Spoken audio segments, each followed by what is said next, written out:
Good morning to all of you students. इससे previous lecture के अंदर हमने जाना था फोकस एंड फोकस लेंथ के बारे में। साथ ही साथ हमने centre of curvature, radius of curvature, poles, aperture, इन सब के बारे में जाना था। आज हम ये देखेंगे कि radius of curvature and focal length में क्या रिलेशन होता है। What is the relation in between radius of curvature and focal length. Focal length और रेडियस कर्वेचर के बीच में रिलेशन क्या होता है। तो let us start. Relation in between F and R. F और आर के बीच में क्या रिलेशन है, इसके लिए हम एक मिरर लेंगे। We will take an mirror. ये हमारे पास एक, हमें अर्लियर जो कॉन्सेप्ट थे उन्हें थोड़ा रिकॉल करना पड़ेगा। ये हमारे पास एक मिरर है। इस मिरर के सेंटर में इधर एक सेंट्रल पार्ट है। ये है, ये पोल है, पोल P। यहां से M1 M2 is the aperture of this mirror. M1 M2 जो है मिरर का अपर्चर है, और इससे एक स्ट्रेट लाइन पास होगी। इस तरीके से हमारा जो पॉइंट है, इससे पास होते हुए एक स्ट्रेट लाइन है इस तरीके से, लाइक दिस। तो यहां पर इसके लिए ये पॉइंट होगा। ये पॉइंट जो है C सेंटर ऑफ कर्वेचर है। ये पॉइंट जो है, ये पॉइंट इसकी फोकल लेंथ है। All these things we are having to know. हमको ये सारी बातें पता होनी चाहिए। यहां से लेकर के यहां तक का डिस्टेंस जो है वो हमारा एफ है, दैट इज फोकल लेंथ। और यहां से लेकर के यहां तक का डिस्टेंस हमारा आर है। तो अब हम स्टार्ट करेंगे इसे। इसके लिए we are to take ray of light. एक रे ऑफ लाइट है जो कि पैरेलल है प्रिंसिपल एक्सिस से, इंसिडेंट रे। और पैरेलल टू प्रिंसिपल एक्सिस हम जानते हैं फोकस से होते हुए रिफ्लेक्ट बैक करती है। Ray of light parallel to principal axis pass through focus after reflection, and we are going to draw a normal in between them. एक नॉर्मल हमने इनके बीच में ड्रॉ किया इस तरीके से। तो ऐसी कंडीशन में हमारे पास यहां एक एंगल बनता है, that angle is angle I। और एक एंगल ये बनता है, दैट इज एंगल R। एक एंगल I और एक एंगल R। जैसा कि हमने बोला, ये जो है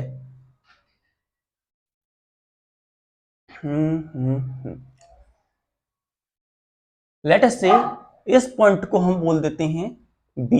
that point is B for us, जिस पे हमारी रे ऑफ लाइट फॉल किया। हम यहां देख रहे हैं ये रे ऑफ लाइट पैरेलल है इसके। तो ये एंगल और ये एंगल दोनों एंगल आपस में इक्वल होंगे।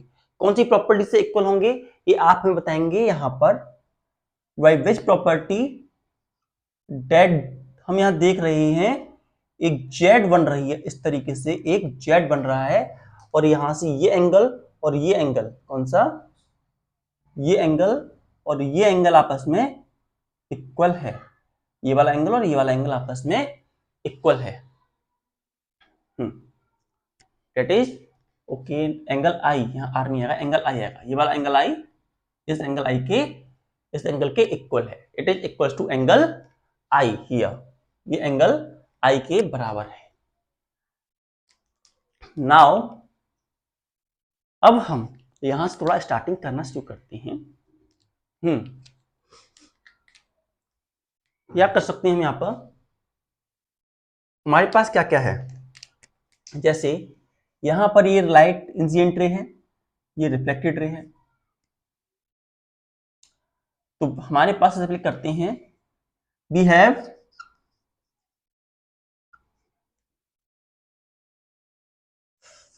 इन ट्राइंग, हाँ वी हैव, यहां से सबसे पहले कहां से स्टार्ट कर सकते हैं हम यहाँ पर, इस पॉइंट को हम बोल देंगे ए, नहीं यहां से ए ओ और यहां ये वाला एंगल, तो यहां से इस पॉइंट को हम ए बोल देते हैं। वी हैव यहां से angle A B C, angle A B C, angle A B C जो है यहां से इस एंगल बी सी एफ के बराबर है, equal to angle B C F, that is equal to angle I. Angle I के बराबर हैं ये दोनों एंगल हमारे पास, और ये हमारे पास है alternate interior angle, alternate interior angle, interior angles, they are alternate interior angles. Next हमारे पास है एंगल ए बी सी, जो एंगल ए बी सी है वो बराबर है एंगल कौन सा, C B F, C B F, C B F के बराबर है, that is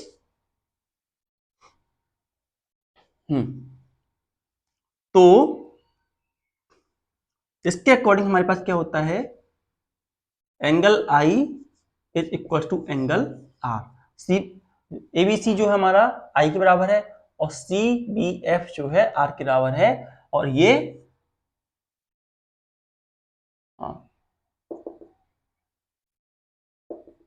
according to law of reflection, law of reflection, reflection के लॉस के अकॉर्डिंग ये दोनों एंगल आपस में इक्वल हैं। तो जब ये इक्वेशन फर्स्ट हमारा, ये इक्वेशन सेकंड हमारा, तो जब ये दोनों एंगल ए बी सी के बराबर हैं, when both the angle are going to be equal to each other, तो ऐसी कंडीशन में हमारा angle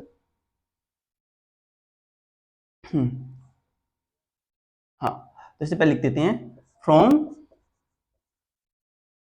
equation first and second, first और सेकंड इक्वेशन का यूज करते हुए हमें क्या मिला, angle B C F is equal to angle C B F, angle B C F equal to angle C B F है हमारा। मतलब ये एंगल और ये एंगल आपस में बराबर हो गए। सो इसको हम मानते हैं इक्वेशन थर्ड। अब हमारे पास क्या है, in triangle CBF, in triangle CBF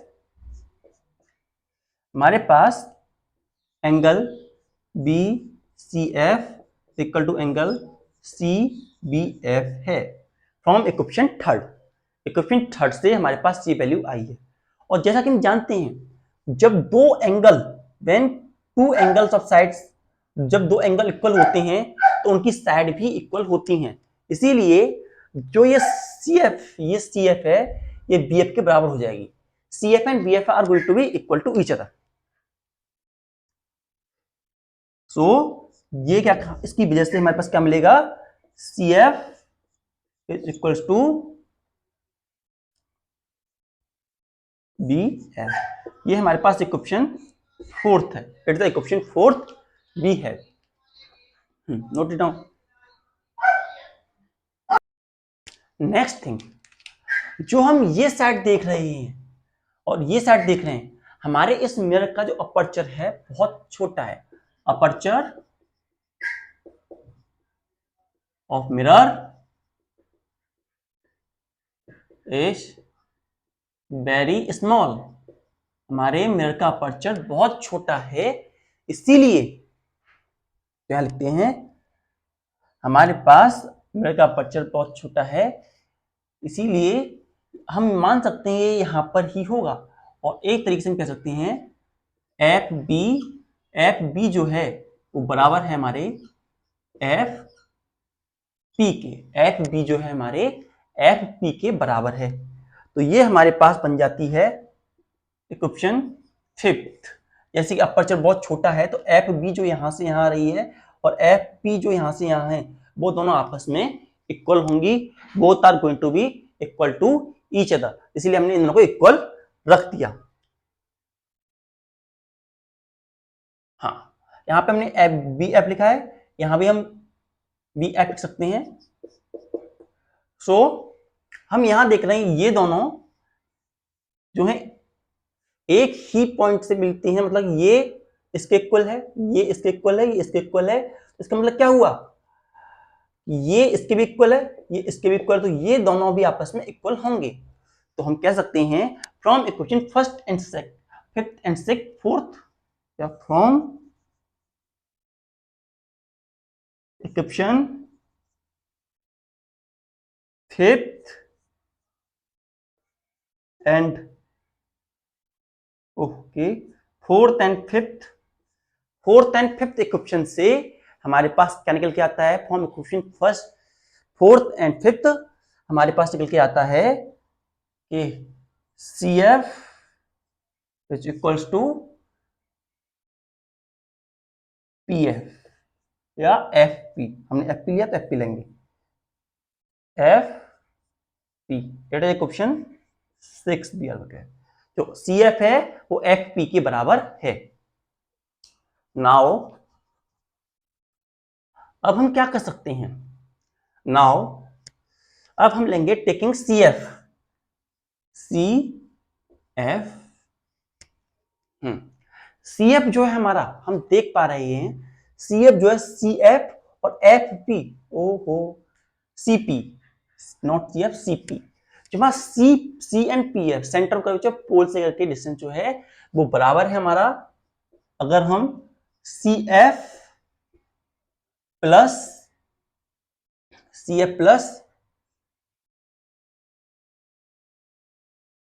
F P करें, सी एफ और एफ पी करें तो हमें एक वैल्यू मिलती है इसकी।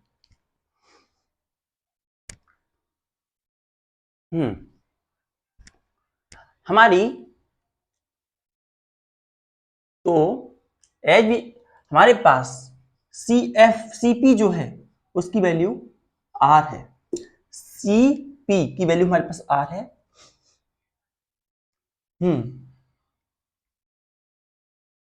एंड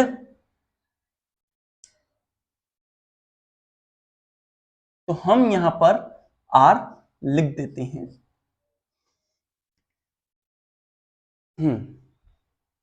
नाउ जो हमारी आर है वो C F plus F P के बराबर हो जाती है। नाउ जो हमारा आर है वो 2 एफ पी के बराबर होता है, because from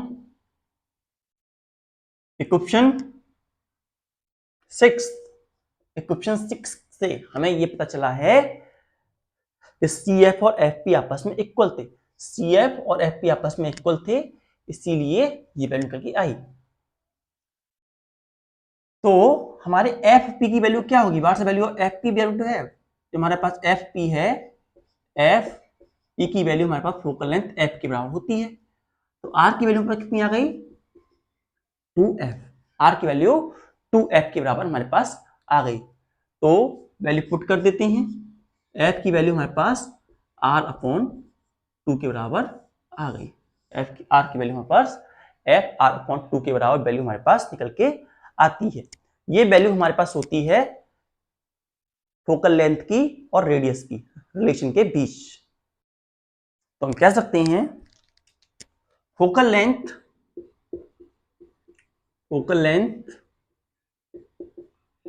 is half of the radius of curvature of mirror। जो फोकल लेंथ होती है वो हाफ होती है रेडियस ऑफ कर्वेचर के, रेडियस ऑफ कर्वेचर के हाफ हमारी फोकल लेंथ होती है। ये जो कंडीशन थी हमारी, ये कंडीशन थी for concave mirror. Concave mirror, concave mirror की कंडीशन में हमारे पास ये निकल के आता है, in condition of concave mirror.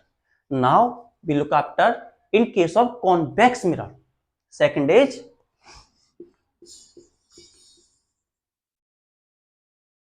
convex mirror. In case of convex mirror, convex mirror के केस में हम किस प्रकार से देखेंगे, तो हम ये नोटिफाई करेंगे। अब हमारे पास जो मिरर होगा, यहां पर यहां बना देते हैं हम डायग्राम इस तरीके से। हमारे पास ये एक मिरर है, ये एक मिरर है, ये हमारे मिरर का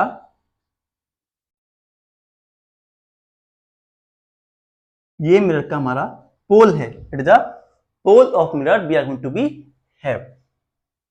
नाउ यहां से हम एक स्ट्रेट पाथ लेते हैं, we will take straight path from there. हमने एक स्ट्रेट रास्ता यहां से लिया। अब यहां पे हम जानते हैं कि इसकी इमेज फॉर्मेशन जो होती है वर्चुअल होती है, तो सेंटर ऑफ कर्वेचर दोनों तरफ होंगे। एक तो फोकस इसका इधर होगा और एक सेंटर ऑफ कर्वेचर, इसका सेंटर ऑफ कर्वेचर इधर होगा। सिमिलर मैनर एक फोकस इसका इधर होगा और एक सेंटर ऑफ कर्वेचर इसका इधर होगा। इसका अपर्चर जो है M1 M2 होगा, M1 एंड M2 इसका हमारे मिरर का अपर्चर होगा। It is visible in their.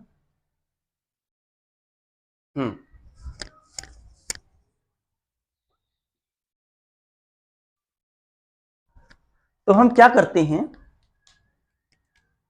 कि हमारे पास एक रे ऑफ लाइट थी इस तरीके से पैरेलल टू प्रिंसिपल एक्सिस। एक रे ऑफ लाइट, हम उस पॉइंट को देते हैं नाम पॉइंट ए। रे ऑफ लाइट जो कि पैरेलल थी प्रिंसिपल एक्सिस से, वो रिफ्लेक्ट बैक कर जाती है। हमें ये कहीं मीट करती हुई नजर नहीं आती, लेकिन हम अगर इसे एक्सटेंड करें, maybe extend it,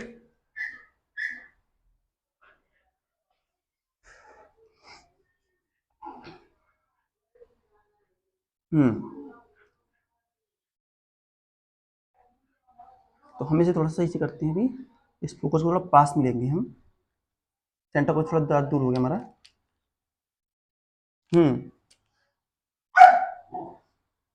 ये हमारा फोकस है और इधर कहीं हमारा सेंटर ऑफ कर्वेचर होगा। तो हम यहां पर देखते हैं कि ray of light going to appear to meet there. अगर हम एक नॉर्मल ड्रॉ करें, if we draw a normal on this like this, एक नॉर्मल हमने ड्रॉ किया, तो यहां पर हम देख पाते हैं we are going to see here angles. हमें यहां पर एंगल दिखाई देता है, we are going to obtain angle. हमने जो ये पॉइंट है यहां पर, ये पॉइंट जो है जिस पे वो मिल रहे हैं, उस पॉइंट का नाम हमने दिया है B. B is the name of that point. B जो है उस पॉइंट का हमारा नाम है। यहां से रे ऑफ लाइट पैरेलल होके आई, ये हमारे पास एंगल आई है। It is the angle I we are going to be है। और उसके बाद रिटर्न गई, वो angle of reflection angle R है हमारे पास। It is the angle R we are going to be है। तो इस प्रकार से हमारा सारा कंडीशनाइज होता है। अब हम इसे और थोड़ा इवैल्यूएट करते हैं। It is visible here, yes. Now अब हम यहां देखते हैं कि जो एंगल आर है वो किसके बराबर होगा, तो which value angle are become equals to. तो हमारा एंगल आर, ये जो एंगल होगा, तो यहां पर ये एंगल बन रहा होगा हमारा नॉर्मल इसके बीच में, ये हमारा एंगल आर है। It is the value of angle R. And it is a principal axis. अगर हम इसे इस तरीके से एक्सटेंड करें तो हम देखते हैं एंगल आई इस एंगल के बराबर होगा, that is angle I. What which property? Corresponding angle. Corresponding angle की प्रॉपर्टी की मदद से ये दोनों एंगल आपस में इक्वल हो जाएंगे। और पी एफ से लेकर के यहां तक का डिस्टेंस हमारे पास जो होगा वो है हमारे पास एफ, और यहां से लेकर के यहां तक का डिस्टेंस जो है वो है हमारे पास R, it is radius of curvature. ये सारी चीजें हमारे पास हैं। अब इन सभी चीजों को लेते हुए अब हम इसे सॉल्व करेंगे किस प्रकार से, जरा देखते हैं।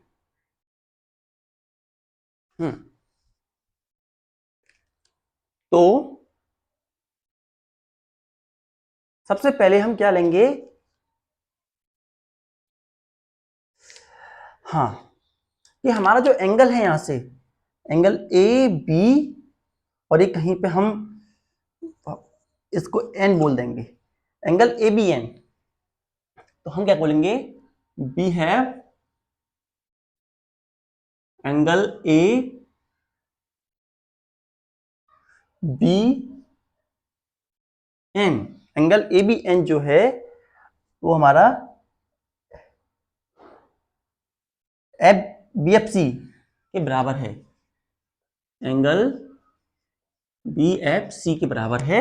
और ये दोनों एंगल कौन से एंगल हैं, that are equal to angle I. और एंगल आई हमारा किस प्रॉपर्टी से, कोरोस्पोंडिंग एंगल, कोरोस्पोंडिंग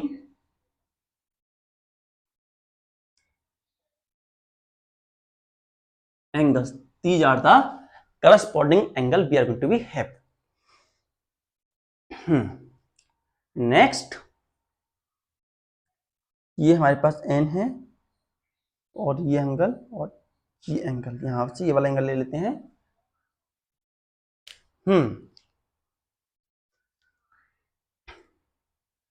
तो n हमने से बोला है, इस पॉइंट को हम बोलेंगे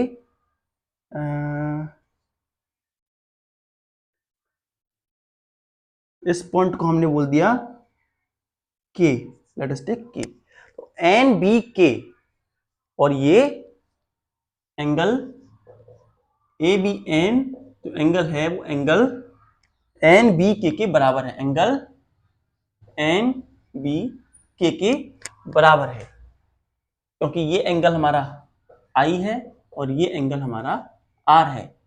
Y using corresponding angle, using law of reflection, law of reflection, इसमें हमने लॉ ऑफ रिफ्लेक्शन का यूज किया।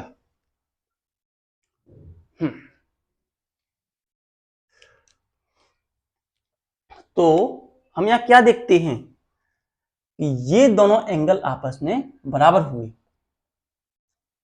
तो ये इस कंडीशन के लिए हमारे पास ये इक्वेशन फर्स्ट, ये इक्वेशन सेकंड। तो हमारे पास क्या हुआ, angle B F C equals to angle N B के।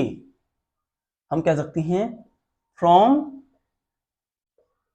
फर्स्ट एंड सेकंड इक्वेशन से हमें ये इक्वेशन थर्ड ऑब्टेन हुई। नाउ हम एक चीज और देखते हैं यहां पर, एन बी के एंगल जो हमारा एंगल एन बी के एंगल जो है हमारा सी बी एफ एंगल के बराबर है, एंगल सी बी एफ के बराबर है। By which property, vertically opposite. ये एंगल और ये एंगल आपस में इक्वल है by using vertically opposite, vertically opposite. ये वर्टिकली अपोजिट एंगल है, इसलिए दोनों आपस में इक्वल भी हैं, वर्टिकली अपोजिट एंगल हैं और इक्वल हैं। सो हम एन, ये हमारे पास इक्वेशन फोर्थ हो गई। तो एन बी की जगह हम ये एंगल रख सकते हैं। तो हमारे पास B F C equal to angle C B F हो गया। हाँ, तो ये एंगल, तो कौन सा ट्रायंगल है, in triangle B F C, in triangle B F C BFC triangle के अंदर हमारे पास क्या है, बीएफसी ट्रायंगल के अंदर हमारे पास है angle BFC equal to angle CBF। जो एंगल ये BFC ट्रायंगल जो बना है इसमें एंगल ये वाला एंगल और ये वाला एंगल, ये दोनों एंगल आपस में इक्वल हो गए।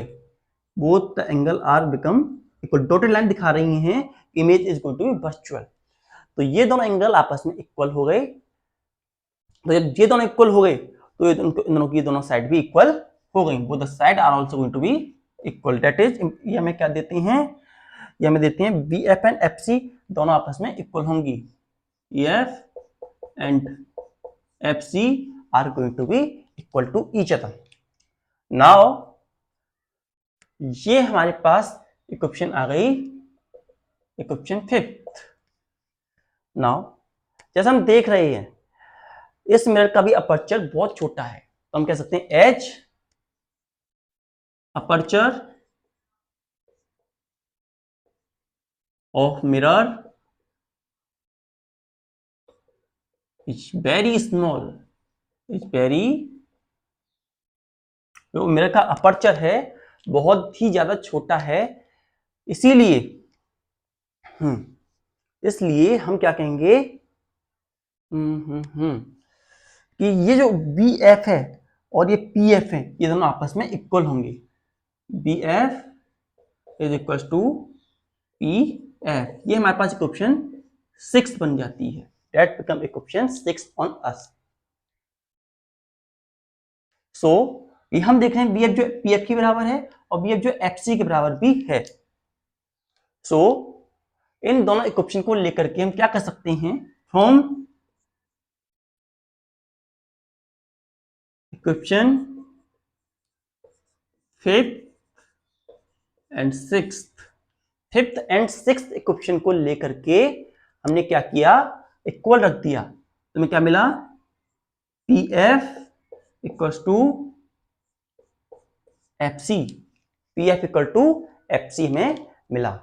और ये हमारी इक्वेशन गई इक्वेशन 7th, इक्वेशन 7th में मिल गई। नाउ हमारे पास जो CP है, CP जो है वो PF और FC के बराबर है। PF प्लस FC के बराबर है। नाउ हम जानते हैं CF जो है, CP जो है हमारा R के बराबर था, तो R हमने यहां रख दिया और ये दोनों आपस में इक्वल थे, तो ये FC प्लस FC हो गया फ्रॉम इक्वेशन 6। तो ये हो गया 2FC। तो R की वैल्यू हमारे पास आ गई 2FC और FC जो है हमारा, FC जो है हमारा फोकल लेंथ F के बराबर है। FC equal to F on us, तो हम FC की जगह F लिख सकते हैं। तो R की वैल्यू हमारे पास हो जाती है 2F के बराबर। तो F की वैल्यू हमारे पास क्या आ गई, R अपॉन 2। तो in both the condition focal length जो है हाफ निकल के आती है रेडियस ऑफ कर्वेचर की, चाहे वो कॉन्वेक्स मिरर हो चाहे वो कॉन्वेक्स कॉनकेव मिरर हो। कॉन्वेक्स और कॉनकेव मिरर दोनों ही कंडीशन में हमें हाफ वैल्यू ऑब्टेन होती है। तो इस तरीके से हम वैल्यू निकालते हैं। तो let us revise once again and then move forward.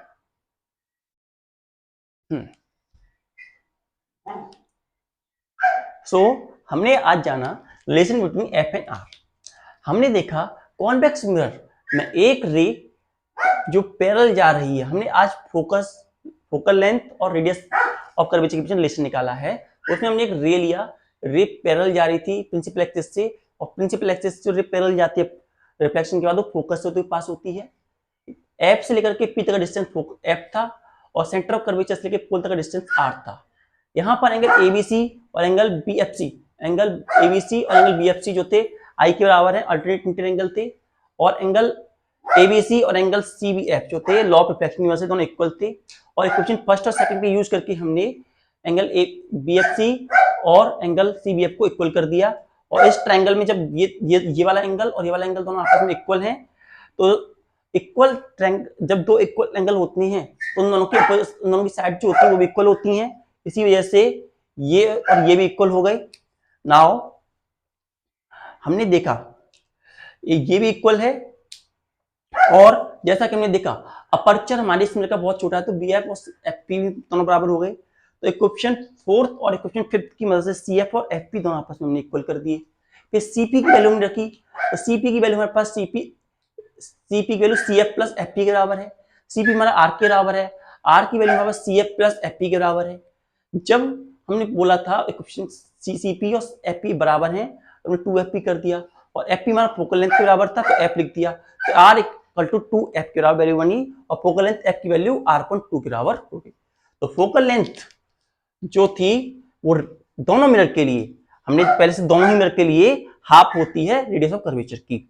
इसी तरीके से हमने यहां से लिया, रे ऑफ लाइट यहां से पास हुई, रिफ्लेक्ट बैक हुई, लेकिन लाइट कहीं एक्चुअली मीट करती हुई नजर नहीं आई, तो एंगल आई यहाँ पे बना और एंगल आर रिफ्लेक्ट करते हुए एक हमने फोकस से पास होती हुई दिखी ये रे रिफ्लेक्शन के बाद, और हमने एक नॉर्मल ड्रॉ किया तो सेंटर ऑफ कर्वेचर, ये आई जो था करस्पॉन्डिंग एंगल से ये इक्वल हो गया, ये वर्टिकल पोजीशन एंगल इक्वल हो गया, और ये दोनों एंगल आपस में इक्वल थे लॉ ऑफ रिफ्लेक्शन से। तो लॉ ऑफ रिफ्लेक्शन से इक्वल होने के बाद और सॉल्व करने के बाद हमें ये एंगल बीएफसी और सीबीएफ मिलता है।